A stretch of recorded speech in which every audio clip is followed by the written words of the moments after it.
Well, I think we are in fact live. It's 4 o'clock Mountain Time, 6 o'clock on the East Coast. I'm Dr. Randy Fink from CNY Fertility in Colorado. So happy to have you with us. Thanks so much for joining. 6 o'clock East Coast. So I guess that means it's 3 o'clock on the West Coast. So wherever you are, we sure are happy to have you here for Fertility with Fink and Friends.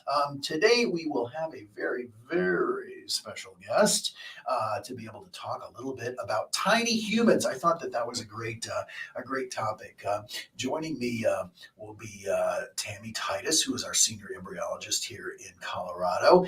We have seen so many wonderful people here in Colorado Springs this week. You may know also that I am a medical director at the Miami Center of Excellence in South Florida, which is also a CNY monitoring center. So if you're in South Florida, that's a wonderful place to go. And also, if you haven't yet joined me on my Instagram, it's Randy Fink MD. We did a really wonderful, I got just some great feedback yesterday on my story. I asked really what is the hardest part of what you're going through as far as the fertility journey goes. And I learned some very interesting things. Gosh, the one thing that really stood out to me most there, certainly as I expected, there were going to be things like, the uncertainty and the unknown, what's going to happen. And of course, the financial aspect of everything that you're going through here. But the one part that really stuck out to me was one of our followers said something about people in fertility, in the medical profession and about bedside manner and about, it really struck me how important it is. Everything that we here on my end of things do, and how every little comment and everything that's said here really has such an important meaning. And it's such a privilege really for us to be able to take care of you and your family and to help build your family. So thank you so much for letting us be a part of your lives. I've also been getting some wonderful feedback, people sending me some baby pictures and intrauterine pictures and all kinds of happy things. And I got to tell you that there's nothing that makes our day more than seeing those success stories. So I really appreciate them, and please do keep them coming. So let's see. I've got a lot of people who just joined in, and a lot of people said hi. Too many people for me to be able to say hi back to, but thank you there. So here's what we have. If my eye line is shifting all around, because right here in the middle, we've got Facebook, we've got LinkedIn, and we've got YouTube. On this side is one of our Instagram accounts, and over here is another Instagram account. So we'll kind of be looking all over the place, and thank you so much again for being here. Without further ado, and I already see there's some questioning, some very interesting questions coming in, but without further ado, I want to introduce our very special guest, someone who I am so excited to have join me here, our senior embryologist in Colorado Springs. Please join me in welcoming Tammy Titus. Tammy, welcome to Fertility with Fink and Friends. Tammy is my friend today. So we have a lot of friends here, and we have a friend here. So hopefully you have some questions that you'll have for Tammy about things that happen in the laboratory, things that happen with your embryos. What does it take to become an embryologist? So I kind of started on the side of just loving science in the laboratory. And when we start thinking about professions, embryology is really unique. And a lot of people that have become embryologists have kind of happenstanced into it. And usually it's because they've known an embryologist who's been a great role model. That's kind of what happened to me. I went and got my bachelor's of science and medical technology, and then met some really incredible people that worked in the infertility world. Knew some wonderful nurses and providers that kind of encouraged me to kind of take this path. And I've been doing this now for over 20 years. Wow. It's been my whole career. So it's been so satisfying. And like Dr. Fink had said, We adore the pictures that you guys send us of ultrasounds, of babies, of graduations. I've got so many high school graduations. That's I mean, unbelievable. it's Yeah. unbelievable, because really that's why we stay in this profession, is because we are so dedicated to helping out people with infertility issues. And seeing over 20 years of people go through this, you really see the impact that you can have. And we're so thankful for all of you patients that have stuck through the journey and have come back and had siblings or whatever. We love it and we totally adore it. It's been a great profession, and it's been a great profession. I love it. What did you want to be when you grew up? A scientist. I went to work in a lab. There you go. Yeah. So, and this particular kind of lab is very unique because we're not doing research. We're actually impacting patients on a day-to-day basis. And it's nice to be able to interact a little bit with the patients. We don't get to interact with you guys a lot, but at least, we feel like we're impacting something rather than research is very important. And we have learned so much in infertility through research. But I really feel more passionate about being able to help an individual. Even members of my own family that have had infertility issues, and knowing that that's okay, and that there's people like myself and my coworkers and Dr. Fink that are more than happy to dedicate whatever we need to try to give you some success. So. And I have to say, one of the reasons that I went into this was really because when I have a bad hair day, I can wear a hat, right? And you get to wear PJs to work. So very true. That is a very important. Very important considerations. Yeah. So over here on this side, Tiffany said, "Thank you for taking care of the frozen embryos." So Tammy actually goes and visits with them every day. Sometimes she reads them stories. We'll leave the radio on. Yeah, because they like that. They do well with that. I saw an interesting question over here, and I knew a lot of these things would come up. Aaron asks, can a low-graded embryo stick and create a healthy baby?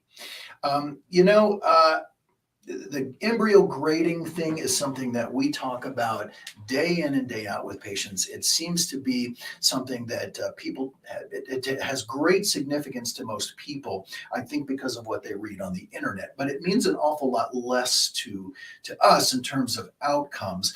So Aaron's asking about a low-graded embryo. And before we go to that question, just tell us in general about embryo grading, what that means, how you grade an embryo, and why did somebody even come up with the idea of embryo grading? Yeah, so we have to have some way to kind of quantify what we're doing in the laboratory.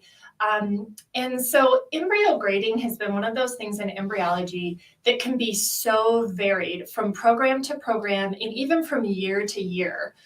There's been a lot of information that's come out to kind of help guide embryology labs and how to grade. And this is why a lot of times you're probably sick of hearing us say it's a beauty contest.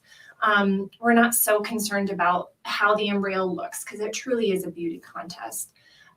We've gone through many iterations in embryology of types and ways to grade embryos. We at CNY go through an ABC kind of a grading scale for blastocysts, and then we have a grading scale that uses the stage of development of the embryo and how pretty it looks through fragmentation, or how even the blastomeres are. So let's clarify a couple of things there. So many of you probably know this, and if you do, forgive the being repetitive, but we generally think of an embryo in one of two ways, either as a cleavage stage embryo, which means that it's a bunch of cells that are trying to divide and continue to grow, or as a blastocyst. And a blastocyst is an embryo typically by about day 5, although sometimes day 6 and sometimes day 7, that has become a functioning little unit. It's got its own metabolic processes. It's working as a little machine. So some people end up freezing or using a day 3 embryo, and some a blastocyst. And at CNY, our recommendation is really based on how many embryos you have as to when you take care of them, either to freeze them or start to use them. So the grading scale between a day 3 embryo and a blastocyst, that's different, right? Correct. The grading scales are very specific to the stage of the embryo because, as Dr. Fink is saying, some patients may choose to use, transfer, or freeze on day 3 as opposed to the blastocyst stage. So the grading scales are a little bit differently. In our clinics, you'll get an explanation of what those mean. Well, tell us about that. So with the day 3 embryo, there's 2 numbers, right? For the grade 3 embryo, there's 2 numbers. So day 3 embryo. I say grade 3. Day 3 Day embryo. 3. Yep. Day 3 or cleavage stage is what we call it sometimes. So if you're going to have a day 2 transfer, you be like a cleavage stage embryo. So we have the cell number, and then we have the equality number that we add with that number. So sometimes you'll see 3-8. 3-8 means that that embryo is graded for prettiness at a 3, and it has 8 cells. So when we start looking to choose an embryo for use for transfer or maybe freezing, we would look at that 3-8 and say, okay, this is a pretty nice looking embryo when it has 8 cells, which is what we would typically expect on a day 3, because we're looking for cleavage to occur as the first cleavage stage is going to be from a 1 cell to a 2 cell, 2 cell to a 4 cell, 4 cell to an 8 cell. So that's kind of where we like to see 8 cell embryos on day 3. So that's kind of what the cleavage stage embryos are graded as.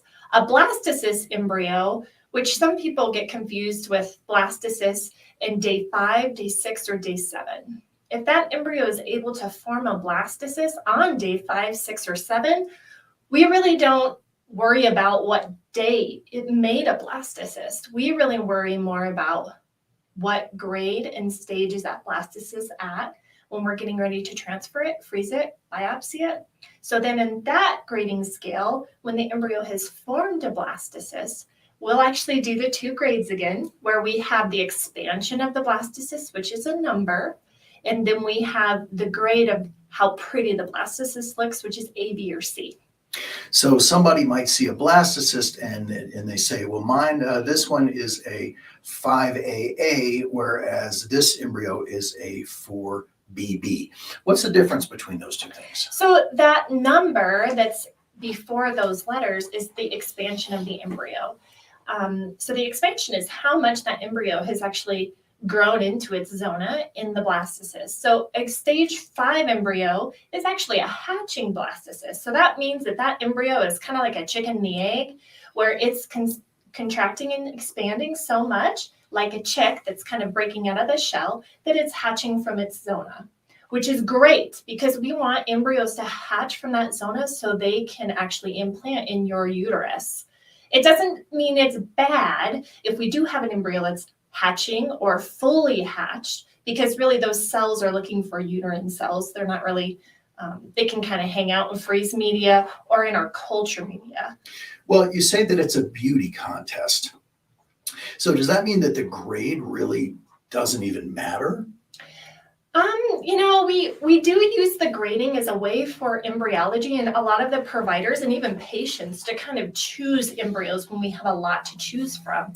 So if you have some A's, B's, and C's for your embryos, typically embryology, we kind of like to get you to that baby as soon as we can, which means we'll kind of use the traditional and say, I think an A is better than a B, B is better than a C. So we will use that as a way to say, and a lot of times we use best looking embryo, best graded embryo is a way for us to know if you have 3 or 4 embryos, we know that you're okay with us choosing the best looking one to try to help achieve a pregnancy faster. Now that doesn't mean, I think we've all seen where we've transferred an embryo that was AA and it didn't happen to implant and make baby, but maybe a B or a C did. Unfortunately, we're not able to just choose someone that can make the baby right away. I wish I had that skill, and I'm sure every embryologist in the world, along with providers, would go, hey, I wish our embryology team knew the one that makes the baby. But unfortunately, nature hasn't blessed us with that. Well, I've had so many people ask, and this is kind of goes back to the basis of Aaron's question, and that was, can a poorly graded embryo or a low graded embryo still give you a normal baby? Yes. This is why we never give up hope, because I can tell you over these 20 years, I've seen embryos that I've just been amazed that have made babies. And this is why in our embryology labs, and I think providers here at CMY, we're very optimistic and hopeful for anything, because there can be so much variation in individuality in a patient's cycle. So embryos that may not be pretty or look nice when we take their photo can make babies. So, absolutely. It's always good to think about that optimism. Well, so, and then some people opt to test their embryos, and that's what we call PGT, or pre-implantation genetic testing.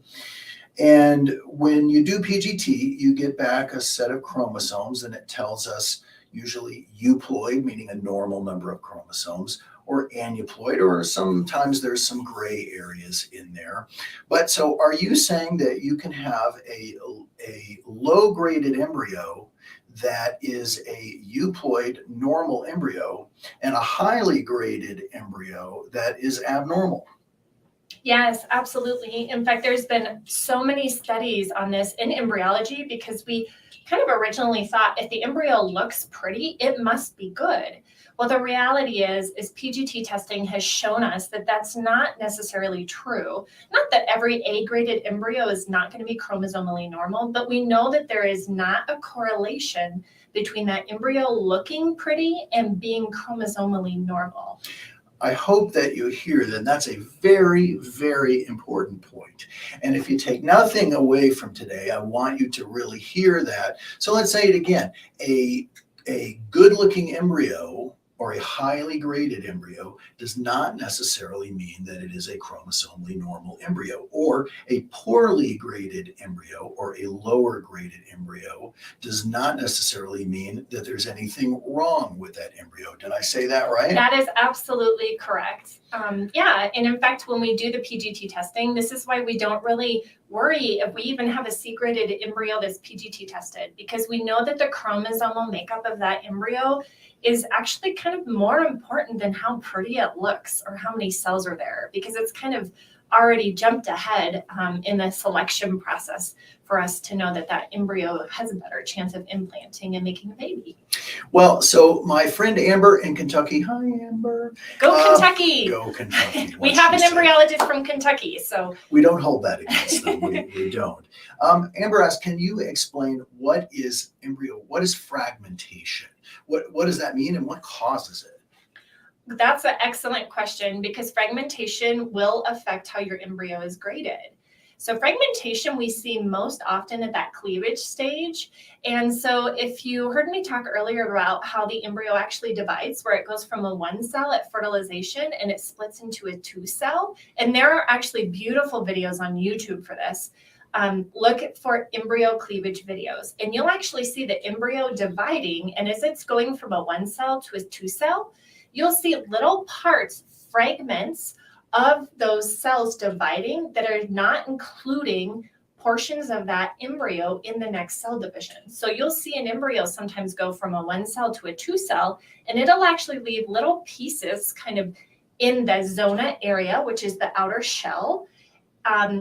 And those we typically will see, or we think that the most likely reason that fragmentation is occurring is because the cell is not wanting to include those parts in the cell division for the next round of division. So this is where sometimes you'll see a 3 has a little bit of fragmentation, a 4 has no fragmentation. A 2 and a 1, they're having a lot more fragmentation, which we just see as pieces of little fragments. They're like little circles that are inside the zona with those blastomeres or cells from your embryo. So usually in a cleavage stage embryo, you'll see maybe 6 cells and then a bunch of other kind of little tiny circles, and that's the fragmentation. However, we don't really understand that if we have fragmentation, it means that the embryo is bad. It's just pieces of the cell that it's not including in the cell division. So when people do PGT or pre-implantation genetic testing, how do you actually, because an embryo, we're talking about something that you see under a microscope. And the idea of biopsying an embryo is almost just mind-boggling. How do you actually do that? So again, we use the microscope for really everything that we're doing in the embryology lab. So when the embryo is able to form a blastocyst, which we typically now only biopsy embryos at the blastocyst stage, because at the blastocyst stage, that embryo is really undergoing a dynamic cell division where it is making a lot of cells, which is great for us because that means we can take a few of those cells for testing and not affect what that embryo can do in terms of implantation and making a fetal cells or a baby. So we actually check those embryos on day 5, usually at the earliest, and day 6 and day 7. If they've formed a blastomere where we can see the outer cells, which are the trophectoderm cells, those are the cells responsible for implantation and trying to help hatch out of that zona. So that's the part that becomes the placenta. That's the part that becomes the placenta. Yep, it is responsible for attachment. And then it has a second set of cells that are the inner cell mass. And those are the cells that will form fetal tissue. So wait a minute, when you're biopsying an embryo, are you actually biopsying the baby? No, we will not touch inner cell mass. That's kind of a tried and true rule of embryology, where we don't know what the effect is if we touch inner cell mass, so we stay away from it. So the biopsy is a portion that becomes the placenta, not actually the baby part itself. Okay, so then how do you take a biopsy of something that's under the microscope? So those trophectoderm cells we found out actually represent what the inner cell mass is. So this is why we'll take trophectoderm cells and learn about what that inner cell mass is, because that's eventually going to be baby. And that's what we really care about when we're talking about PGT testing. So what we do in embryology is we'll actually, and we typically talk to you about this on your retrieval, we'll ask if you're okay with us doing assisted hatching. On day 3, the cleavage stage of the embryo, we'll actually make a tiny little hole in that zona. So as the embryo grows into a blastocyst and it's expanding and contracting like a chicken and egg, it will actually start to kind of extrude some cells from the hatch point.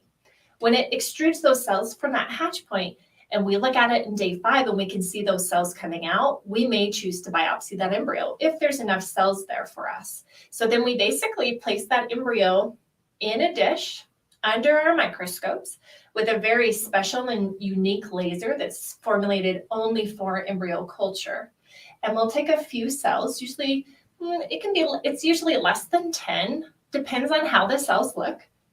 Of those trophectoderm, we'll actually cut them off with a laser. We'll freeze your embryo and keep it in our storage facility. And we'll send those cells off to our testing facility that we use as Cooper Surgical right now. And then we wait for about 2 weeks to get results back. They'll amplify that DNA and give us a PGT report to let us know, is embryo number 1 normal? Is embryo number 2 normal? So then that's how we use that information to determine what embryos we would transfer for the future. So in the olden days, really as recently as probably 10 years ago, there was some concern that doing PGT testing could harm the embryo. And that's been dispelled, hasn't it? Yeah, and part of that is technique. Infertility is still really a pretty new science. And the embryology lab has evolved quite a lot over these last 20 years. Freezing in and of itself, we used to slow freeze, which we wouldn't expect as many embryos to survive. We've gone to vitrification. Same thing has happened with biopsy. We used to use an acid actually to make the hole in the zona rather than a laser. So sometimes if you had a little bit of that extra acid spilling out, you could affect the cells. Now we don't use any sort of acid or any sort of fluid. We just use the laser, and it's much more precise and defined, so the embryologist can be very specific about what cells they're taking. Well, so Arath10, hi, thanks for being here, says, is it possible to biopsy embryos and hold the biopsy, like not send it to Cooper for some period of time?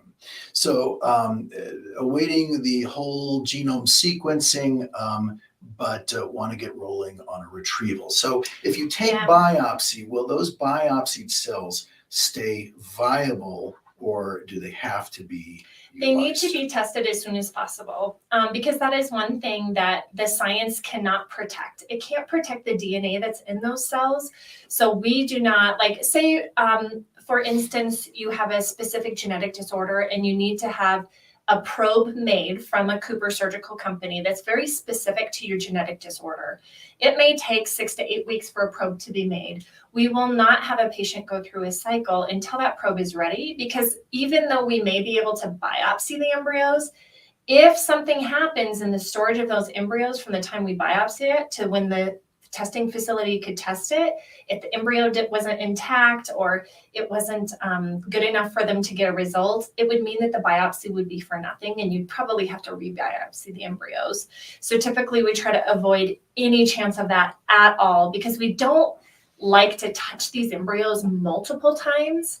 I mean, it is an embryo. We want it to be a human someday. So we have to be respectful of that kind of whole process and not treat it like frozen peas in the freezer.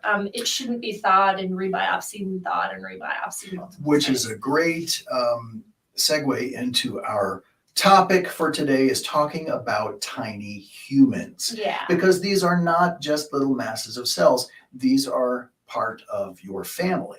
Right. And so we take great care of them and take great pride in the work that we do with your family, even when your family is very, very, very small. That's right. Yeah.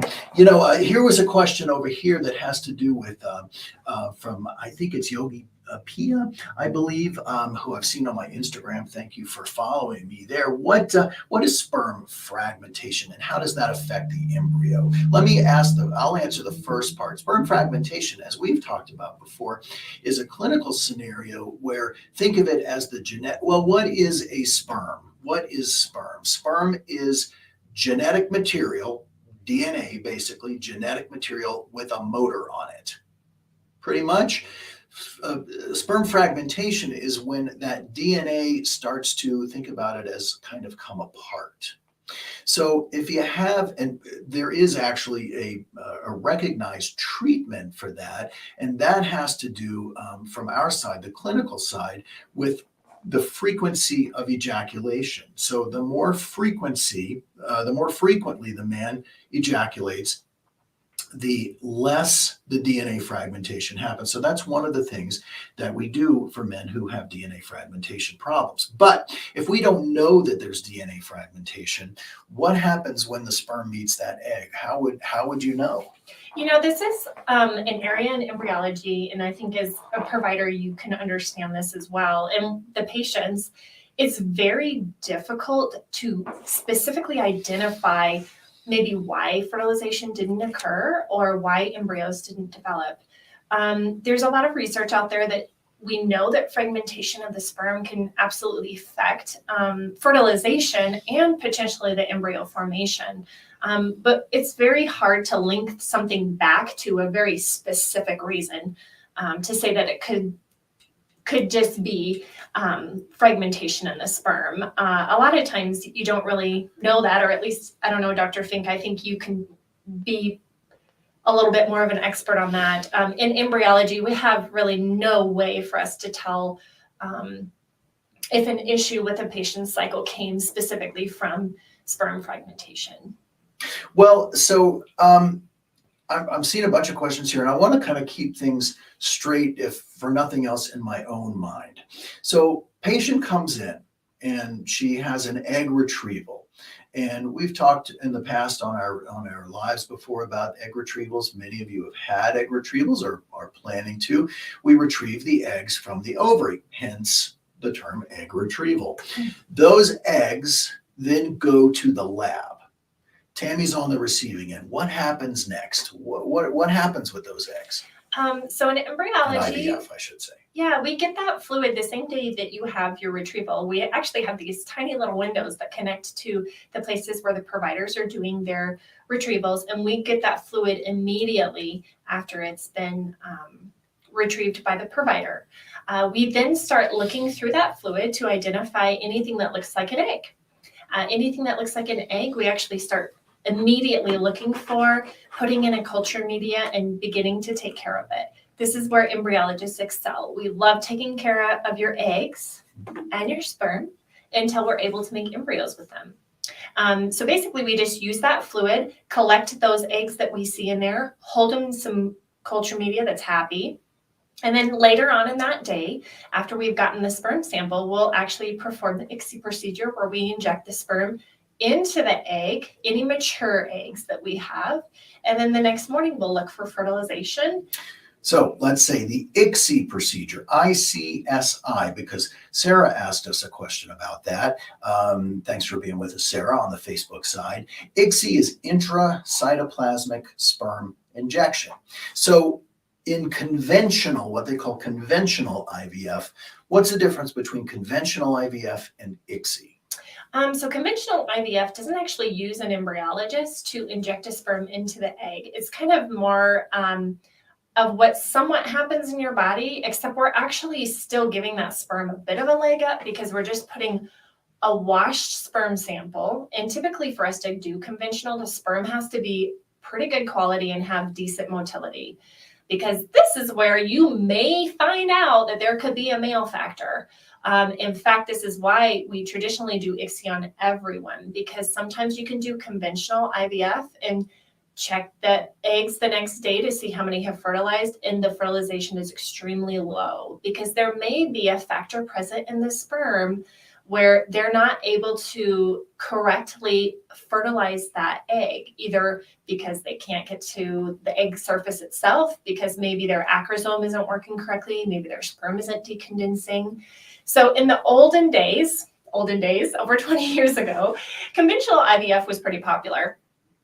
But what we found out was that if we were performing ICSI on these cases, we would usually get 70% fertilization as opposed to, maybe 25% fertilization with conventional. And then typically you would have more embryos for a patient to choose from when it came time to use the embryos, freeze the embryos. So really, we don't use conventional IVF very much at all, because a lot of times if there is a male factor that we can't pick up through a semen analysis, which is pretty common, the ICSI procedure actually bypasses a lot of male factor and allows us to inject that sperm directly into the egg, and we typically will always get a higher fertilization rate.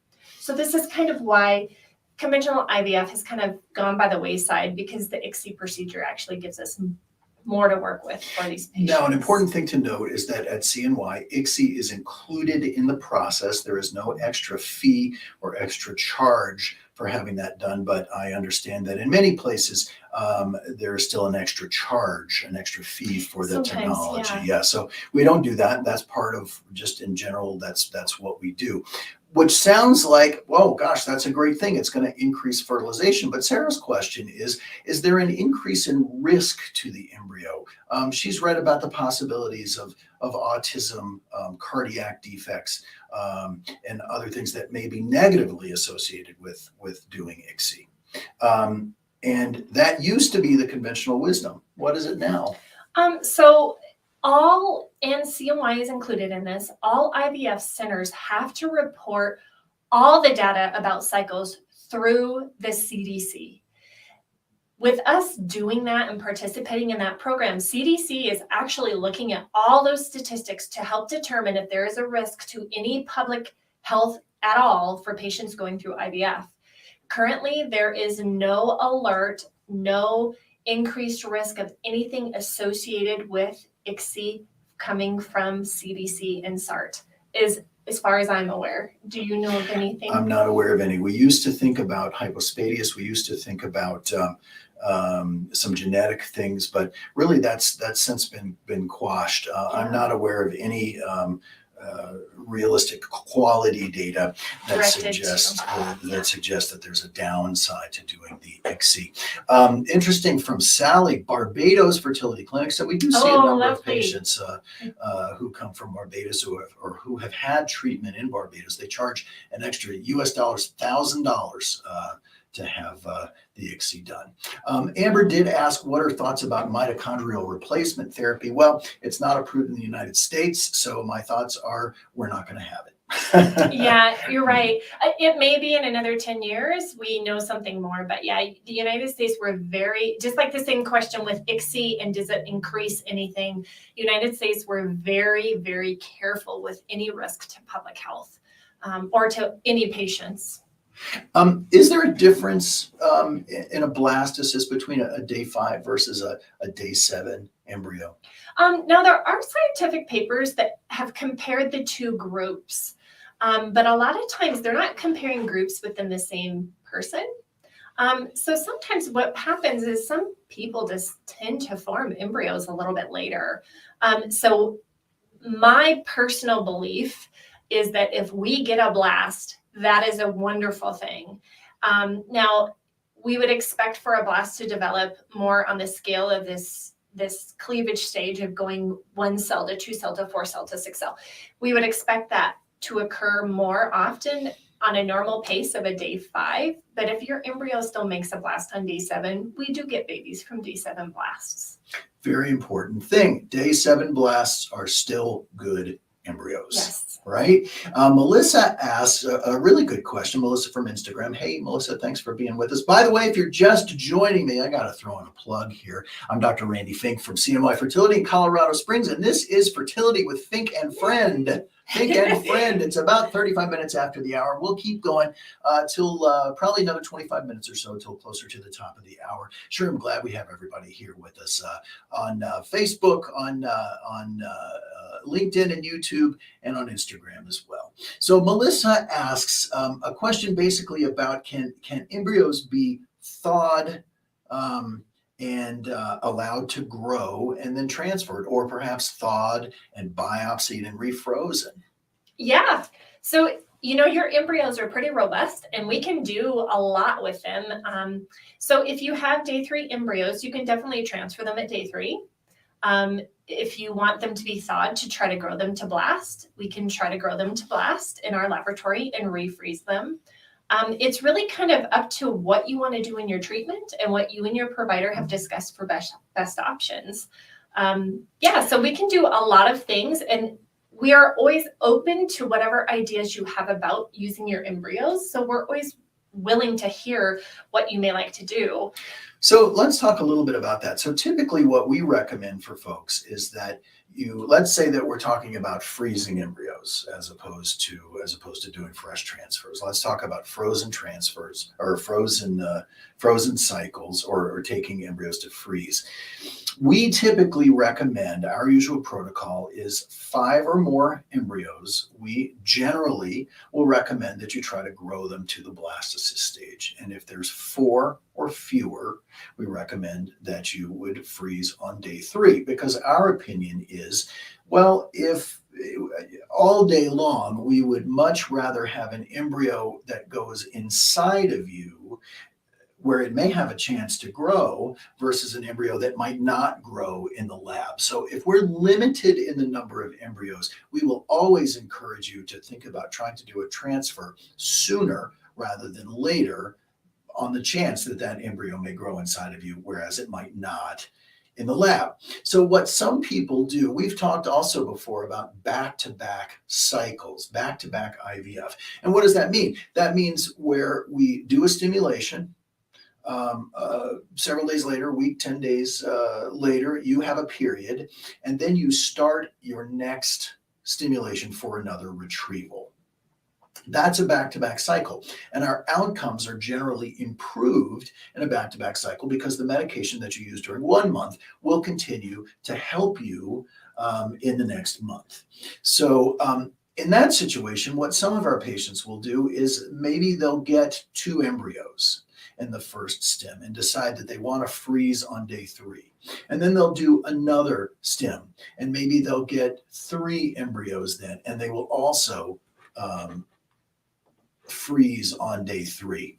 And then maybe they'll do a third stim and they'll get 3 more embryos, which they might also freeze on day 3. So after those 3 cycles, now you have 8 day 3 embryos. So you're saying that we could thaw those day 3 embryos, and then now since we have a mass of them, to see what grows to blast? Yeah, absolutely. And sometimes it's a good way to use a form of selection, to where if you have 8 embryos on day 3 and we're choosing what we're going to transfer, maybe if we grow those to the blastocyst stage and we see 4 of those make a blast, we've just potentially selected out the 4 that are the most likely to develop into your uterus when we do a transfer. So, talking about freezing embryos, boy, that's something that really scares a lot of people. The idea of freezing them. Yeah. And we've talked before about that too. That wow, our fresh vegetables are better than frozen vegetables in the grocery. So, Right. are frozen embryos, is that a bad thing? No, not at all. We've been able to come up with a really great, it's called vitrification is the way we freeze. And we use a lot of terms interchangeably: cryopreservation, vitrification, freezing. And we can freeze embryos. We can even freeze eggs now so much more efficiently and better to where they survive. So that's really what we care about when we're freezing anything is it going to survive when we thaw it? Well, so you mentioned that term before, vitrification. What does that mean, and how is that a change from the way things used to be done? So vitrification is a fast freeze. So what we learned, much like what's happening with mitochondrial DNA right now overseas, is that we had some wonderful scientists that were able to discover if we froze embryos in really highly concentrated fluids quickly, plunging them into liquid nitrogen, they survive better. Our old process, 20 years ago when I started, was a slow freeze process, and we would see 50% of embryos die because when embryos freeze, it's just like when you freeze ice at home. Any fluid inside that embryo, once it gets cold, will form ice, and ice is actually really sharp and kills cells. Vitrification is actually a process where those cells are protected by a fluid that's kind of glass-like, but it doesn't actually form glass like water would, and it actually protects the cells when we freeze them. So freezing now through vitrification gives us we're in the 90s for survival. It's usually about 98% of the time. So an embryo can survive. 98% of the time that you freeze an embryo, you will thaw that embryo and expect it to survive. Yes. Yep. Wow. Yeah, which is great. That's really it's a huge change. That's amazing. Let's see, we got a couple of questions here. Oh, actually, I want to throw this out to Sally, and thanks again for this question also about embryo adoption options. CNY does offer embryo adoption. It's a fairly lengthy list. A fairly long wait list as far as I'm concerned. I'm not sure about the pricing, but another option that would really theoretically be available to you in the next month is purchasing a donor egg and purchasing and using a commercially available donor sperm so that we can then fertilize that donor egg in the laboratory and create an embryo of your own, or perhaps use a donor egg and use a partner sperm, or vice versa, use a known egg and a donor sperm to create an embryo in the laboratory without you having to go through the process. I believe the cost of that is comparable, if not probably even a little bit less than embryo adoption. So something to think about, and certainly something to talk with us about. Donnelly says, does having fluid in the uterus at the time of transfer mess things up? We don't like to see fluid in the uterus because it often signifies some inflammation in the lining of the uterus. And so if we see that fluid, it makes us very leery. And so we may suggest that you consider holding off this month, letting that lining slough off, and potentially then doing it again. Yeah. We always like ideal conditions anytime we can get them. Can you explain what a 0 PN means? Oh, excellent question. I'm so glad that somebody asked this because thanks to Amanda. Thank you, Amanda. That was a great question. Yeah. So good. In the embryology lab, we're not perfect. And so sometimes, and nature is not perfect. And so when we check fertilization on that morning after your retrieval, we specifically look for fertilized embryos, which actually have a distinct 2PN character. That's what the embryologist is actually looking for. However, in embryos that we've injected a sperm into, sometimes they remain unfertilized, or they may have fertilized more quickly than when we were able to check them. And so they'll look like they're unfertilized, and they actually are fertilized. So embryology holds those cells until day 3, and we will check them on day 3. If they've cleaved, which means they've divided, we will add them back into that group that we're watching with our normal fertilization. And sometimes patients will have this occur. Well, they actually get kind of an early FERT kind of a status, and that embryo will look like it's not fertilized at all. So it's something that will keep those embryos, because we don't ever want to run the risk that we've thrown them away. So, but they'll tell us pretty soon, because within 24 hours, they should cleave if they've actually fertilized. So this is why sometimes you'll see your report and it'll say a U for unfertilized, or it'll say 0 PN. And that's just the secondary group that we didn't see fertilization signs the first time we checked it, but it actually continued to divide. So that's what we do. Sometimes they're embryos that are great. We can use them. It was really early FERT. And sometimes it's just, unfortunately, that egg interacting and trying to do what it was meant to biologically do, and that's cleave, but it doesn't have the genetic information from the sperm to actually be a real embryo. So this is why we won't include those in your fertilized group. Thanks for that, Tammy, and thank you for that question, Amanda. Going back to conventional IVF versus ICSI, Kristen B asks a good question. Is there ever a time that conventional IVF is preferred? Could there be a scenario or a situation where you might not want to ICSI?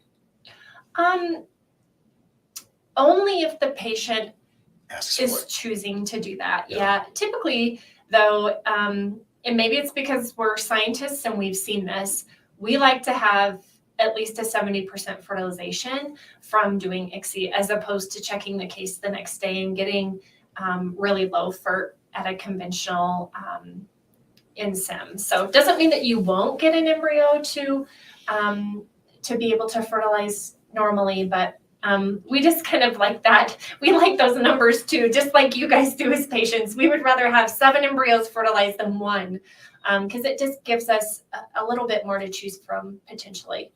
I mentioned before, if you're not following my personal Instagram, here's a plug for it, Randy Fink MD, and I'd appreciate it if you would, because we try to give you all kinds of fun information and really just information to help you grow and help you along in the process. And just yesterday we talked about what are some of the things, what's the worst part of the whole process? And I got some just really beautiful answers from people. So again, thank you so much for that. The other thing that just came out to be almost such a cruelty is going through the IVF process, getting pregnant, even with a PGT embryo, with a tested embryo, and still having a miscarriage. It's almost like it's insult to injury, wouldn't you say? Yeah. What causes you've done everything right. So we don't understand every mechanism, unfortunately. We know that from the side of the embryo, we were able to select an embryo that was chromosomally normal, so it should have a lower risk of spontaneous abortion or loss. But unfortunately, we don't know why. I think there's a lot of factors that are coming into play when it comes to implantation, and even having that fetus develop inside that uterus. And I think this is where, a lot of that workup is really important in the diagnostic phase, right? We're looking at, do you have antibodies? Do you have genetic conditions that are existing? So we so feel for all you patients that have had that happen, because we understand how devastating that can be. Truly, truly it is. So, when we do the PGT testing, we're biopsying the portion of the embryo that becomes the placenta, as opposed to actually biopsying the portion that's the baby. Cells, yeah. So you can theoretically have a normal placenta with an abnormal embryo, with an abnormal baby. We also may have a situation where chromosomes are normal, but any one of the millions of other little biochemical processes that happen in the embryo can go awry and cause the embryo to stop growing. I sure wish that there was some way to test for those things. Do you see that on the horizon at all? So along that mitochondrial kind of line is there is a lot of information. And this is why if you're getting a transfer at CNY, you're getting assisted hatching typically, because there is a theory out there that those embryos are working so hard to break out of that zona that they may be using some of that energy to break out that they wouldn't be able to use, or they'd run out of energy for implantation. So this is why we try to kind of help that embryo along. So if there is an issue in terms of how much mitochondria are there to supply energy for the embryo to implant and grow, it's kind of one of those things that we're thinking about, but there is no firm answer to say or to identify any embryos that may have that happen. I also want to point out too, for the PGT testing, it is not 100% accurate. If you're wanting to do PGT testing, please read the paperwork from Cooper Surgical, because there is a chance that that embryo is not 100%. Now it's very high, it's 98.8 or something like that. However, there have been studies out there that have shown that some embryos have developed that were not, from the testing that was done, were not correct from that testing that they had. So you kind of always have to be aware of those kinds of things. Well, so here's a really good question. We've seen a lot of folks who come in and they have a transfer, they put in their one embryo, and then they get a positive pregnancy test, and woo, we're all celebrating. And then a few weeks later, by 6 to 7 weeks, they come to have an ultrasound, and there's two. But they only put in one. Yeah. What happens there? How does that happen? Yeah, so, going to IVF, going this route will not lessen your chances of natural twins. And in fact, this is why when we start talking about transfers and we look at those ASRM guidelines, we're really kind of conservative because you can have one embryo split and form twins, which is really kind of amazing. That's nature doing its job inside of you, trying to give you all the babies it can. Although we don't like to give you that many babies because we like healthy pregnancies. Right. So this is why when we start talking about multiple embryos for transfer, we're really conservative, because if we put 2 embryos back, they could have split into 4 or maybe 3. So this is where you get those multiples, and we really understand that 2 for 1 is a great deal. But when we're talking about pregnancy and 9 months and health and safety of 2 fetuses and potential babies, we like nature to be able to kind of do that with 1 baby. I mean, because generally it does it a little bit more efficiently.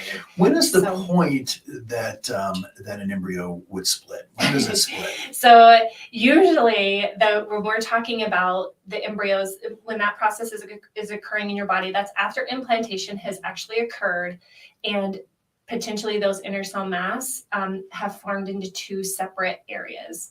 So I'm not sure when biologically, like they can actually pinpoint when twins actually occur. We don't usually confirm it until we've seen like 2 heartbeats, that sort of thing, or 2 sacs if it's 2 separate embryos. But that happens well after that implantation process. And that is truly nature doing what nature wants to do. Oh, gosh. Well, it looks like it looks like Jim, hey Jim, had 8 eggs, 5 were viable, but none fertilized normally. What do you think of when you see eggs that are not fertilized? It's a tough spot because if we're getting mature eggs, that's ideally what we want. That's when we should be able to inject a sperm into an egg. And fertilization could occur. So typically when we have something, failed fertilization is what we would call this. This would require kind of looking into the cycle and seeing what's going on, because there can be a lot of factors that can kind of contribute to this. So evaluating sperm, do we have motile sperm? What was the egg quality looking like? And this is really where kind of we work cooperatively, I think, with the providers to kind of come up with solutions on what could happen in terms of anything related to the egg or sperm that we could change in a subsequent cycle to have a different outcome. Now, here's a good question, and I'm surprised, and I meant to bring it up before, but it came up here from well, gosh, I can't even read the name. Sorry about that. But on the Instagram side, we haven't talked about Zymot, or some people say Zymote. I'm really happy that, one of the things that I like most about CNY is that our pricing is all up front. There are none of these hidden fees that crop up out of the blue and you don't even know what they are. But Zymote is an add-on that you can do. That I believe costs $200, I think. Yeah. What is Zymot? What's your feeling about it? I don't personally recommend it to people, but what's been your experience and what is it? So Zymot is a sperm selection kind of device that's used to wash the sperm to prepare it for the ICSI process. The process that we're using at CNY on every patient is a very similar process where we call it a complex sperm prep, where we basically wash the sperm to prepare it for ICSI as well. Zymot is a product that they've done their own studies to say that there's a chance that they can decrease there's a chance the sperm that are making it through that device may have less DNA fragmentation. When we're washing sperm from a raw ejaculate, we're actually doing that as well. And this is why a lot of the standards that a lot of IVF centers is actually to perform a wash process that we actually do as a standard in our andrology lab. So if you're not using the Zymot, you don't want to pay for it, it's okay. We are actually doing a standard of care for your sperm to get it ready for the ICSI process. A lot of times I think people are using that as a secondary way to try something different in the next cycle to see if something changes. But there's not a lot of overwhelming evidence to show that can be the thing that can make a huge difference in your cycle. However, you guys get to choose. If you see something that you think can work well for you, bring it up to us because we're happy to at least listen to it because things change. We're in an emerging science all the time. So we're more than happy to hear what you think can help. But as a standard, we are using a complex sperm wash, which is actually preparing the sperm in a very similar way to get us clean sperm and sperm that we're ready to inject for ICSI. And you mentioned something really great. It's wonderful to learn something new every single day. And boy, that's really part of the delight to doing what we do here. I want to just answer a couple of quick questions. People are asking some basics about some logistics. So CNY Fertility has locations in Syracuse, Buffalo, Albany, and Colorado Springs. When you start your stimulation process, you can do your monitoring in one of our offices, or you can also do that monitoring where you are at home. We have a team called the Global Travel Team who will help you set up that monitoring and keep track of your results. And then you come to one of our facilities for your retrieval and for your transfer. We have our monitoring center, my monitoring center, the CNY Monitoring Center at the Miami Center of Excellence in South Florida is a wonderful place if you happen to be in South Florida. And it's hi great to in the all summer. my friends. Now in the winter, I guess in the winter. In the winter.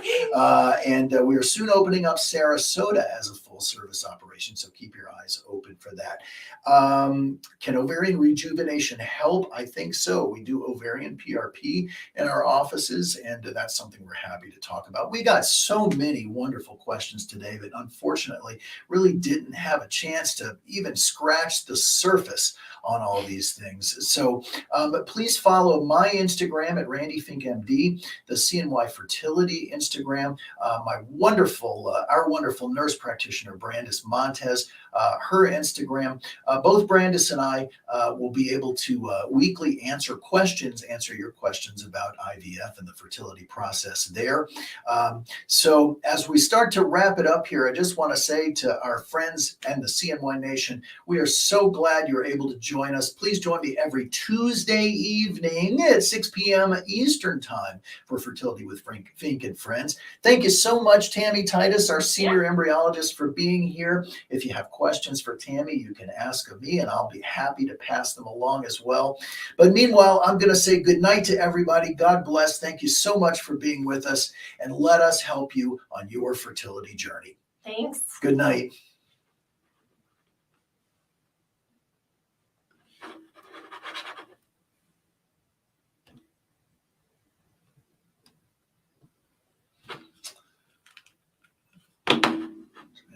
this one.